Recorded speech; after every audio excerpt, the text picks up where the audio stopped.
Hey, speaking of or taking a break and moving on to just sheer ignorance, Dave Rubin apparently is still alive and kicking when he's not whining about Joe Rogan not inviting him on his show or bemoaning the fact that he has no friends now since the only people who like him are Glenn Beck.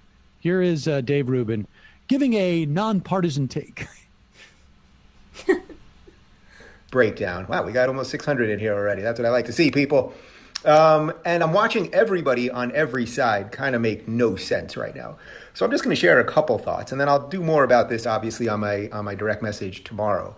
But I want to share a couple thoughts. Pause it. I just want to say, I want people, these are difficult times. I want you to really enjoy how Dave's setting up. There's a lot of people out there talking silliness and ignorance. Let me set the record straight. Go ahead. And I'm going to really, really try to do them in the most nonpartisan, factual, sane, I ain't trying to convince you of anything kind of way. Okay? I'm going to try. And I'm sure the commenters will let me know if I've succeeded or failed at that.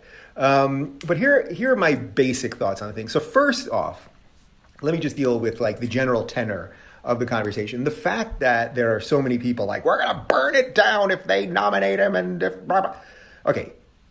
If that's your starting point, if your starting point is we're going to burn it all down if we don't get what we want, well, then you're really not playing it's not that you're not playing a fair game.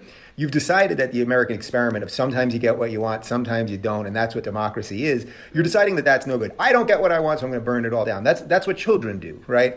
That's what happens when you're playing with a child, a video game, and they don't like it, so they reset the game in the middle. So these burn it all down people, and it's a ton of blue check lefty nutbags that are all doing the burn it all down if we don't get what we want. And it's do you guys think that's a negotiating ploy? Because if burn it all down and if you don't get what you want is your answer, it's well, okay, if we give you what you want, will you not burn it down until you do want to burn it down? So the burn it down people, okay, let's just put them aside for a second.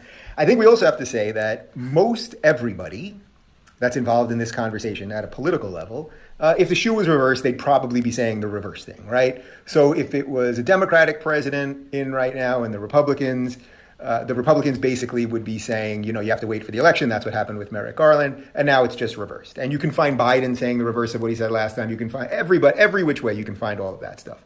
So let's remove sort of the hypocrisy and everything else. I'm going to try to strip this thing into its most basic so that maybe a little sense can appear. Here's what I think. It seems to me that politics is power, right? That's all politics is. What was Game of Thrones? I've said this many times. Game of Thrones was about attaining power, right? And at the end, everyone's pretty much dead except 5 guys at a table, and everyone they know is dead. But politics is the endless quest for power. So the thing is, when you have power, you have to use it, but you should also be careful that you don't use it in a way that it could then be used against you. So you can find videos, and I welcome you to search for these videos. I can't do it myself because I would vomit having to watch them. But when I used to be on the Young Turks back in 2013, that's when Harry Reid, who was in charge of the Democrats, he changed the rule on the filibuster so a simple majority could could confirm a Supreme Court justice. I was a lefty, a Bernie supporter, and a Democrat at the time. And I remember on air, and you can find the videos, saying that this will come back to bite you. And by the way, that's exactly what Mitch McConnell was saying, meaning that just because you have the power to do something doesn't mean you should. And now Democrats are going to pay the price. So what should happen right now? What should happen right now? And what will happen right now? Well, Trump... If you go back and look at those videos, you will find that Harry Reid did not get rid of the filibuster for the Supreme Court.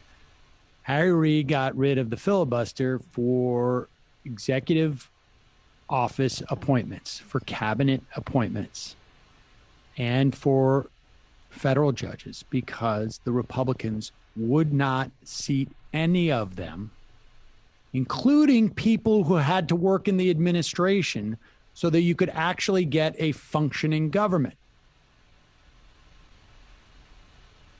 So he's wrong, but that's okay. I like how things come back to bite the Democrats, but he never talks about this is going to come back to fight the Republicans in any real sense. He might pay lip service let's see what happens. And incidentally, it was Mitch McConnell who got rid of the filibuster for Supreme Court justices, which Harry Reid specifically would not do.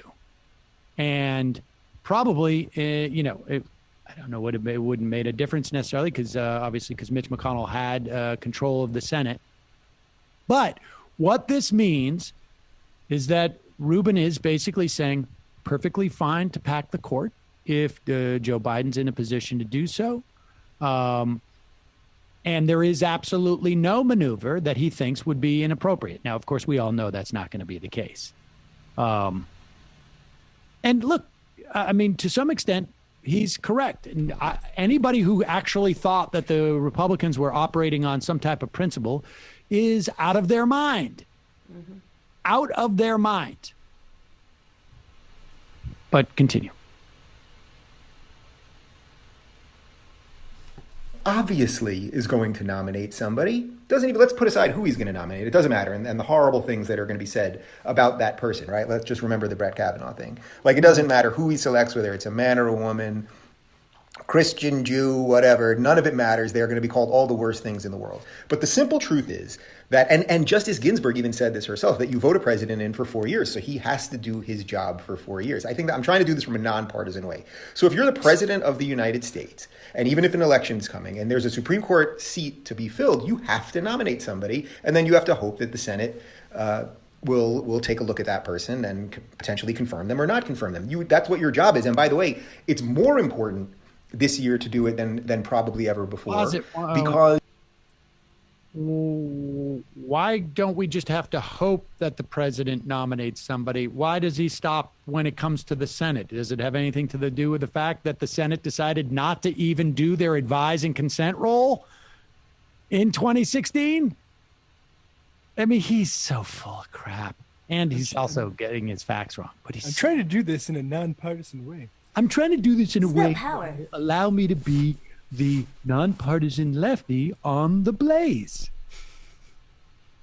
And unfortunately, I don't know what I'm talking about, but fortunately, I'm doing it for the Blaze.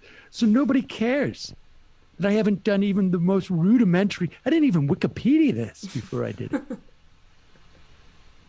Is there anything more to this, or have we got it?